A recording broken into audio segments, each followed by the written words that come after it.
This podcast is a production of OPENPediatrics, an open access online community of healthcare professionals sharing best practices from around the world. Visit openpediatrics.org for more. Welcome to OPENPediatrics World Shared Practice Forum podcast. I'm Dr. Jeff Burns, Chief of Critical Care at Boston Children's Hospital and Professor at Harvard Medical School. We're very pleased to have with us today Dr. Mark Hall. Dr. Hall is the Chief of Critical Care at Nationwide Children's Hospital, where he is also the Development Board Endowed Chair in Critical Care Medicine. Dr. Hall is also Professor of Pediatrics at The Ohio State University. Mark, welcome. So happy to be here. Thanks for the invitation. Mark, you are known around the world by colleagues as being one of the most prolific investigators of the inflammatory response in critically ill children. We just heard you give a wonderful critical care grand rounds here, and you reviewed the history of what we know about the inflammatory response. Could we start there?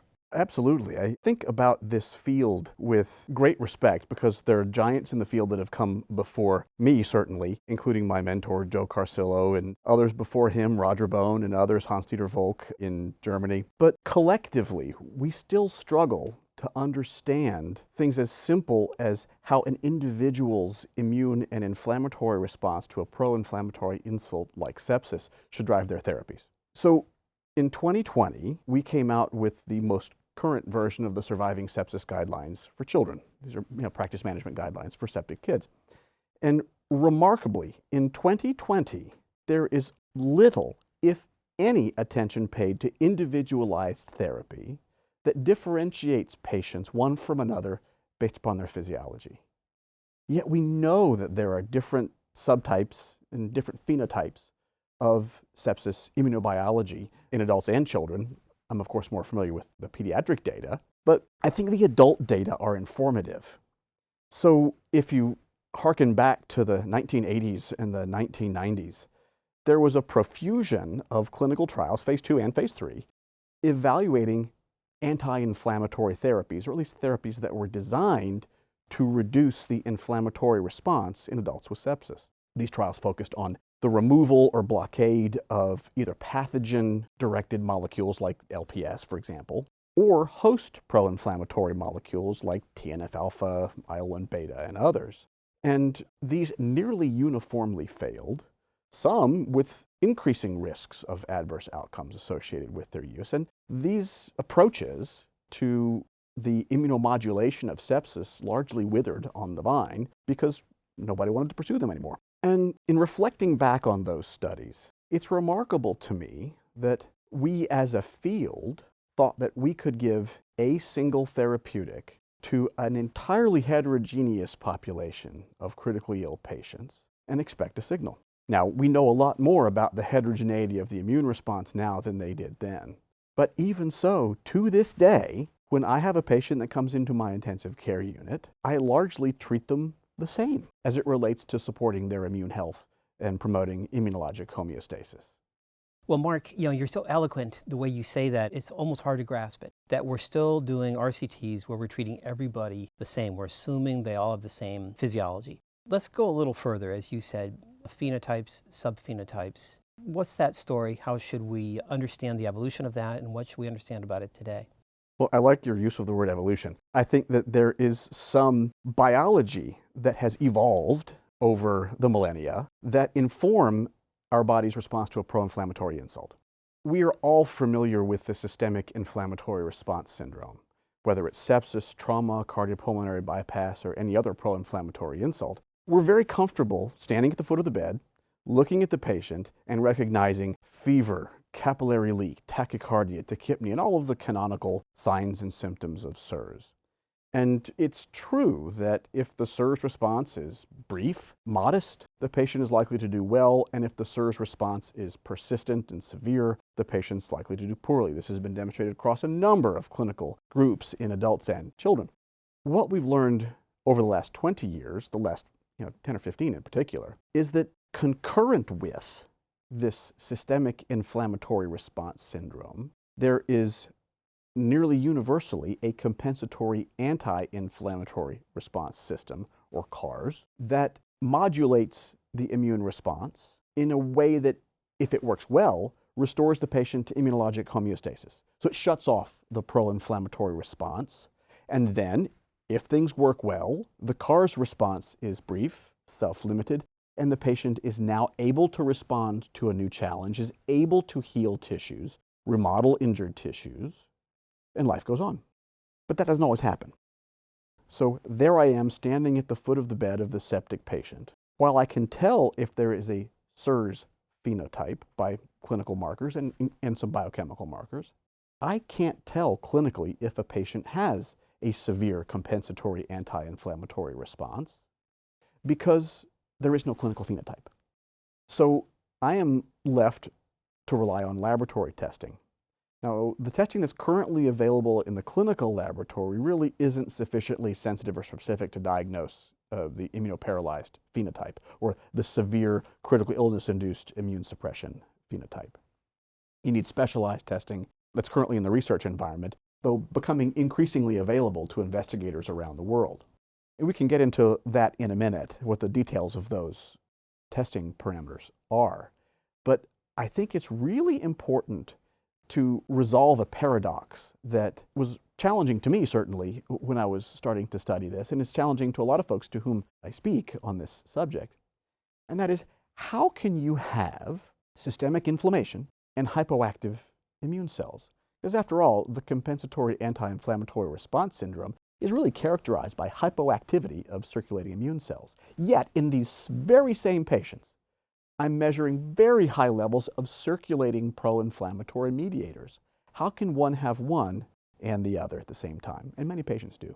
Well, I believe the answer is that for the patients who have high degrees of systemic inflammation in the context of very suppressed circulating immune cells, that systemic inflammation is coming from somewhere else.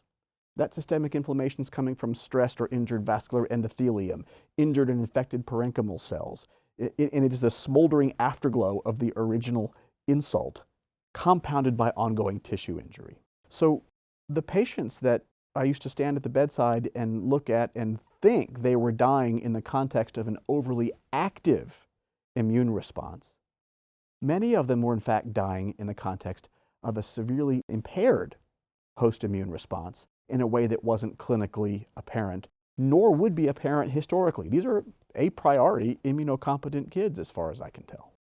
The distinction that you've just made between the pro-inflammatory response and the immune paralysis phenomenon is fascinating. You know, I've been trying to follow the story. Roger Bohm pointed this out, as you noted. But as you're noting, we can't identify it easily at the bedside. So where do we go from here? So the way we're approaching this in the research laboratory, and the way the field, frankly, has approached this, is to evaluate the ability of the innate immune system, the monocyte macrophage lineage, for example, to respond to a new challenge and engage with the adaptive or lymphocyte-based arm of the immune system. The earliest example of this was the measurement of what we call class II MHC molecules on the cell surface of these antigen-presenting cells.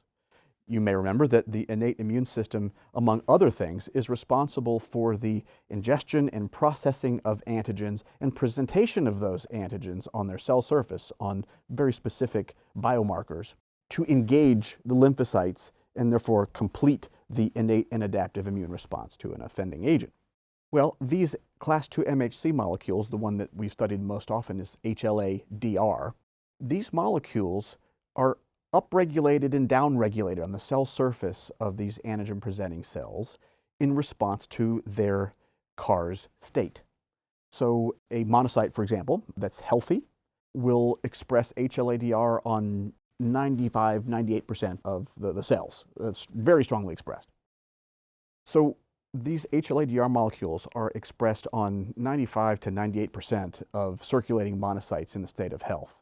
Some people are even measuring the number of molecules per cell of HLA-DR on monocytes, and we're beginning to gain some understanding of what thresholds are important there. But the real important thing is that immunoparalyzed monocytes don't express these antigens and these antigen-presenting molecules, and therefore cannot express antigen to the adaptive arm of the immune system. To measure that, requires flow cytometry, and it's a bit laborious. We have tried to use this on a multi-center platform, and there are newer ways to preserve white blood cells in special tubes to allow for centralized staining and acquisition, but it's still rather laborious. We have chosen in our research program to focus more fully on a more functional readout of the innate immune system. So, as usual, you look healthy and robust in your chair there. I bet if I took your blood and I measured the amount of TNF-alpha, pro-inflammatory cytokine, in your bloodstream, it would be undetectable. But if I took that same blood sample and I put it in a tube with highly standardized lipopolysaccharide, or LPS, a very potent monocyte stimulant, that blood would get very angry very quickly and make enormous amounts of this TNF-alpha cytokine. If it doesn't, there's a problem. It means that your leukocytes are unable to respond to a new challenge, and that leaves you at risk for any initial infection you might present with, as well as at risk for the development of new infections, and it is a surrogate marker for inability to promote healing at the tissue level. So this TNF-alpha response, or TNF response assay, has become the workhorse of our research program. And we have developed small blood volume, high throughput approaches such that we can ship kits to interested collaborating centers, have the investigators at those sites enroll subjects in their target population, perform a very simple laboratory maneuver, the sterile addition of 50 microliters of blood into 2 of these tubes, incubate them for 4 hours, spin down the tube, and send me the supernatants on dry ice. That, combined with some interrogation of plasma and serum biomarkers to evaluate systemic inflammation, really forms the backbone of what we're doing in our research program to categorize patients into those that have immunoparalysis, particularly those with not so severe inflammation that I would be reluctant to give them an immune stimulant, or those with hyperinflammation that seems to be driving their immune phenotype, or normal immune function with modest inflammation. I wouldn't want to enroll that child in a clinical trial, certainly wouldn't want to randomize them, because they'd be highly unlikely to benefit from immunomodulation. And lastly, we have interest in populations of patients that are likely to have something else going on.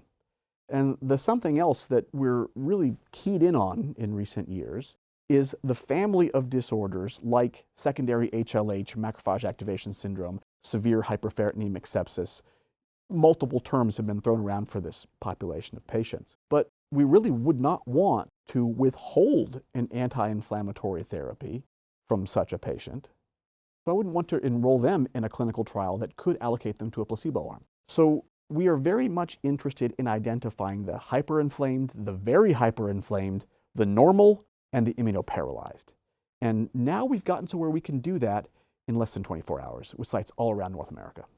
Mark, can we recap? Because as articulate as you are, there's so much there. Let's see if we can break that out a little bit. So 25, 30 years ago, but up to the present day, as you noted, we principally think in the field of critical care that this is really the uncontrolled pro-inflammatory response leading to all of these problems for our septic patients. And then, of course, it's identified, as we've discussed, by the late Dr. Roger Bone and all of his predecessors, including Joe Carcillo and you in the pediatric field, and Hector Wong, that no, the patients may look the same, but actually there's a subset of patients having very different response, this immune paralysis. But it's not easy to see. So let me see if I've got this right. The monocytes, which are a critical part, as you just said, of the innate immune response for antigen presentation, they lose function with especially these antigens on their external cell wall, the HLA-DR. Why are they involuting? What's the trigger for that? Does anybody know? I think without a doubt, the trigger of the CARS response is that initial SIRS response. So there are multiple counter-regulatory mechanisms, some internal to the cell, some external to the cell in the form of circulating anti-inflammatory cytokines like IL-10, TGF-beta, and others. It really is a strong pressure on the part of the cell to turn off the pro-inflammatory response that was turned on initially. And I think that's what we're seeing, but to a much greater degree than is beneficial for the host. And at a mechanistic level, you described the trigger, But is it understood what is the trigger mechanistically for the monocyte to turn from this wonderful antigen-presenting cell, because it's got all these proteins in the form of HLA-DR again, and then suddenly they're losing, as it were, the arms that are kind of reaching out to the adaptive immune response? What's the mechanism? Is it understood? So it is not completely understood at all, but we and others have gained some insight into that by noticing upregulation of internal counterregulatory mechanisms. As you know, any biological on switch has an off switch. And this is true outside the cell, this is true inside the cell. In monocytes, for example, there are dummy receptors that block and turn off NF-kappa B signaling. There are a number of negative regulators of the inflammatory response in the cell. And those negative regulators are in fact upregulated upon the activation of the cell's pro-inflammatory response. And we are just barely beginning to understand how things like epigenetic influences might predispose a given person or even a given cell to have a pronounced anti-inflammatory response in the aftermath of a pro-inflammatory insult, as Tim Cornell and Tom Shanley so nicely showed in cardiopulmonary bypass. Okay, so let's keep going here. Then you had taken us into really the clinical investigation that you're doing, known as the PRECISE trial. That's coming out of the CAPCORN network, where you're one of the PIs. Could you talk to us a little bit about the CAPCORN network? I'll be happy to. The Collaborative Pediatric Critical Care Research Network, or CAPCORN, is in its fourth funding cycle through NICHD, and it's the only NIH-funded network that is dedicated to the study of critically ill and injured children. This cycle of CAPCORN, which was completed in 2020, is different from prior ones in that the network was much enlarged. So the network now is encompassing 24 clinical sites and a coordinating center, the latter at the University of Utah. And the backbone of that network application had to be a transformative clinical trial. And I was fortunate to have a wonderful group of collaborators and investigators that agreed to have a personalized medicine approach to immunomodulation be that backbone for the CAPCORN network. And we are now actively executing the PRECISE study, which is short for Personalized Immunomodulation in Pediatric Sepsis-Induced MODS. So you're PI in this large clinical trial. You're learning from the science by personalizing this, as it were. So it's got several arms. Yes. So take us first to the immune paralysis arm. When are these patients enrolled? How do you know they've got immune paralysis? And then what's the therapeutic intervention? Well, importantly, when we enroll the subjects into the PRECISE research program, the PRECISE study, we don't know what their immunophenotype is. So we don't know which embedded clinical trial they will find themselves. So at that point, we're focused on the patient who has unresolving MODS in the context of sepsis. Multiple organ dysfunctions. Correct. And so these are children who have at least 2 organs that are dysfunctional by a modified version of the PRU scoring system, which is very rigorous. And so these are the sickest of the sick septic kids. And so the children are sampled not on day 1, but on the 3rd calendar day of MODS. We want to identify children who just aren't getting better and would be highly likely to have one of our immunophenotypes of interest. So the children are sampled at the study site. Their blood is processed locally, and I might add that the processing is, in most cases, done by research coordinators. It does not require high-end laboratory support to do this kind of testing. But those samples are then processed, frozen, and put in a box with dry ice and overnight shipped to me at my laboratory in Columbus, Ohio. And the next morning, we're able to tell the site whether or not their patient is immunoparalyzed, how inflamed they are. And the biomarkers of inflammation that we use CRP and ferritin, both relatively crude compared to very fancy cytokine panels that could be done, but both very pragmatic as it relates to being clinically available at sites to be used someday, hopefully not too distant future, when we know how to target these therapies. Well, so let's say that the blood sample comes back and the results come back that indicate that the person has immunoparalysis, very severe reduction of the TNF response. And their inflammation is not so high to make me worry that they have HLH or MAS. We measure that by choosing a ferritin cutoff less than 2,000 for that population. Then that patient would be eligible for the GRACE-2 study, or GMCSF, for a reversal of immunoparalysis in sepsis-induced MODS. GRACE 2 because GRACE 1 was a pilot study that demonstrated feasibility and dose and route of administration for GM-CSF to be used in this study. So if the patients are randomized into GRACE 2, they would receive 7 days of GM-CSF, which is short for granulocyte macrophage colony stimulating factor, a drug which has been FDA approved for nearly 30 years for the restoration of bone marrow following chemotherapy and transplantation, and more recently for radiation sickness. And this drug, which was designed to reconstitute the immune system in patients who've had their immune system decimated by myeloablative therapy, we believe that the patients need half of the FDA-approved dose because their immune system isn't gone, it's just confused, and we need to reactivate, reorient it. Anyway, the patients get that GM-CSF for 7 days, and we perform serial blood sampling on them both during the course of their GM-CSF therapy and then for a week following, because we would like to know if they relapse.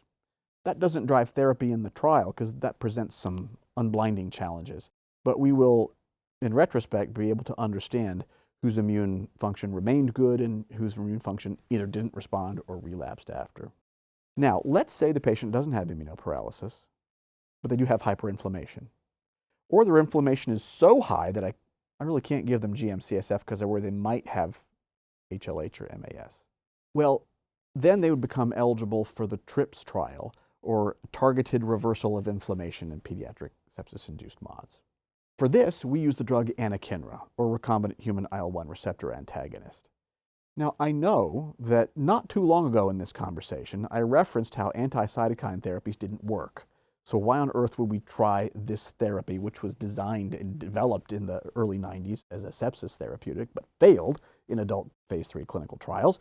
Well, it's because we think we are giving the drug in the TRIPS trial specifically to patients who are likely to benefit from it, and we are withholding that drug from patients that we think would be unlikely to benefit from it.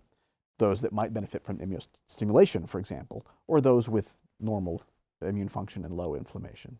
So the TRIPS subjects will get anakinra at one of 4 different doses. We don't know the dose of anakinra that is most likely to reverse inflammation and improve outcomes in this population. So the TRIPS trial is a phase 2/3 study in which we adaptively randomize subjects to get either placebo or one of 4 different doses of anakinra, 2 of which are within the current FDA dosing range, and 2 of which are higher than the current FDA-approved dosing range for anakinra. And we give that for 7 days and perform serial blood sampling.